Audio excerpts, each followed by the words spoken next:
Hi, I'm Rianne from Enemy, and I'm joined by Warren Hue and Rich Brian, Hello. ahead of 88 Hello. Rising's Head in the Clouds Coachella Takeover. How are you guys? I'm feeling great. I'm tired. I am so tired. Feel excited for Coachella? I'm so excited. I'm actually going out there tonight, and we're first day of Coachella is tomorrow. We're all gonna see Baby Keem. Everyone we know is seeing Baby Keem. I'll also be there to support Nikki. Yeah, it's gonna be super great.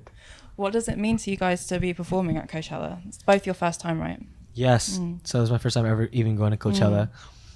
It's big. It's crazy for sure. And yeah, we're prepared. We've been preparing, and it's sounding really good. So we're just excited for it. Yeah, it's crazy because I don't know. Like I've been rehearsing like on this stuff the past week, just like nonstop. But like on the actual day, like an hour later, I'm actually doing like my own main set for 45 minutes, and it's gonna be super hectic. But it's gonna be cool to just be able to even say that I'm doing 2 sets in Coachella. But like to me, what it meant is I don't know. It's just like it's been like I've been making music for like 6 years now. It doesn't even feel like it's been that long, but like now I'm finally just like I don't know. Coachella is such a big thing, like it's been around for like 20 something plus years, and so many to share a stage with so many legendary artists and like have a lot of Indonesian people come and like support and just like feel like they are being represented on the big stage is always a plus. Yeah. Brian, you've been involved with 88 Rising for quite a few years now as well. So what's it been like to see the label and the company grow to the point where it has this takeover on the main stage at Coachella? It's been so insane. It's been so insane. It's been just like I feel like we're just so blessed and just like so blessed, like just with this opportunity, and just like it's not even just this. It's just like things seem to just keep kind of like happening. Like we keep just doing like so many big things here and there, and I just kind of never like really. I'm always just surprised with what kind of projects we end up taking on, and this is just like it's been the biggest thing so far, and just really really inspiring to see. Warren, you're still relatively new to performing live. How have you found it so far? Is it something that you're kind of immediately comfortable with? Performing live is like one of my favorite things to do now, honestly. Ever since like Head in the Clouds, like the first festival I performed at, and it was just like it's a surreal feeling all the time, even in like smaller shows and venues. It's just like performing is definitely where it's at for me. Like it's just super fun. Yeah. Nice. You both have a song Froyo coming out this weekend as well with BIBI. What was it like working on that song together? It was fun. Me and Brian worked on it together in the studio without BIBI. Chasu produced it, or that section of the beat, and we knocked it out in like 30 minutes. It was just a vibe in that day. It was a very just like I don't know. We were just hanging out. I didn't even expect to make a song that day, to be honest with you. To be completely honest with you, and then we just like I was in a booth, and then Warren and Chelsea were like, "Yo, you should pull out the deep voice on this one." I was like, "Okay, I'll stop already." So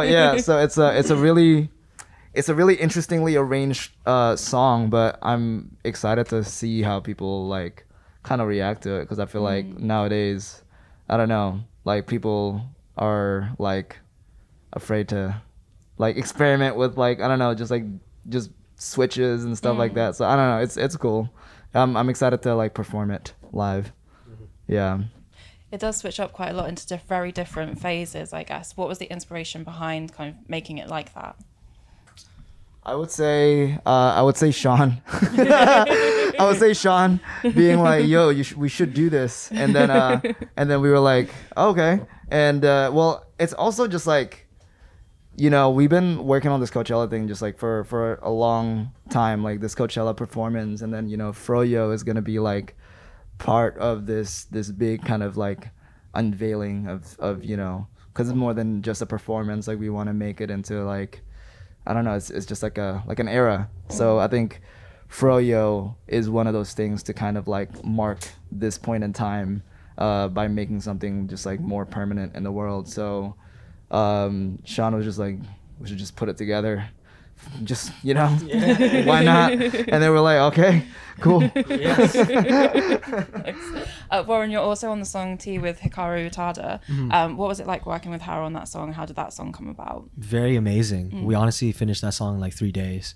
And I met her, came by the studio, and like my mom's like a huge fan of Utada, like crazy fan. And she used to hear it all the time in radio stations, even in Tokyo, Indonesia, and it would just be played everywhere, like her songs.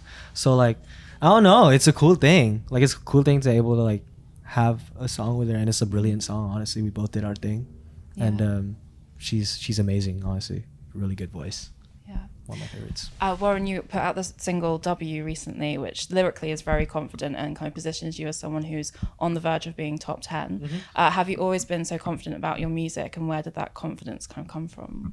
I don't know. I feel like it's just a lot of doubt, you know, like growing up in high school and people telling me I can't do shit, you know, and it's like, I can rap, you know, like I've been studying like hip hop since like 12 years old, and like 11, I've been like just such a big fan of the art, you know, and just like people telling me I can't do it because of like whatever, maybe the way I look or like the way I rap or my voice, you know, I'm just like, nah, I'm just gonna be confident with every song and just like do it, you know, anyone can do it no matter what.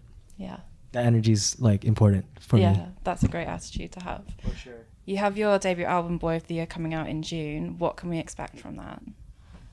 Very new sounds. Yeah, it's my favorite album to date.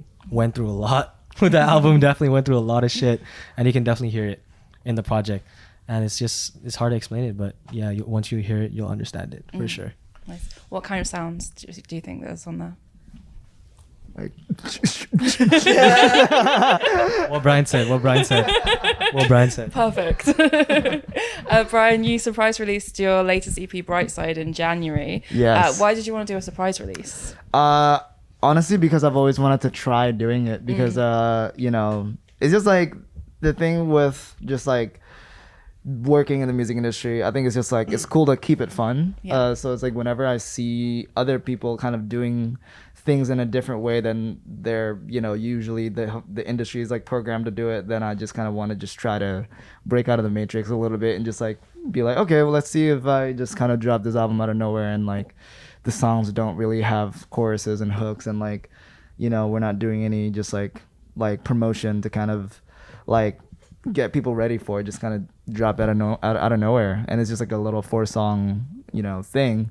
And so we did that, and then a lot of people were like super stoked, I think, you know, and then the cover art was like a picture of me with like short red hair, and it was just like an exciting, fresh thing that's kind of like the vibe that I wanted to kind of give people. So I think, yeah, it actually like made more people talk about it, it seemed like, you know, because it was just so like out of nowhere. But yeah, I think that album or that project was just me being like, you know what, I'm just gonna kind of not like just break all the rules right now, and you know, if people don't listen to it, they don't listen to it, but it's more just about like what I like to do. Yeah. You've described it as like a mental note of how you've grown both musically and as a person over the last year. How have you grown musically and as a person?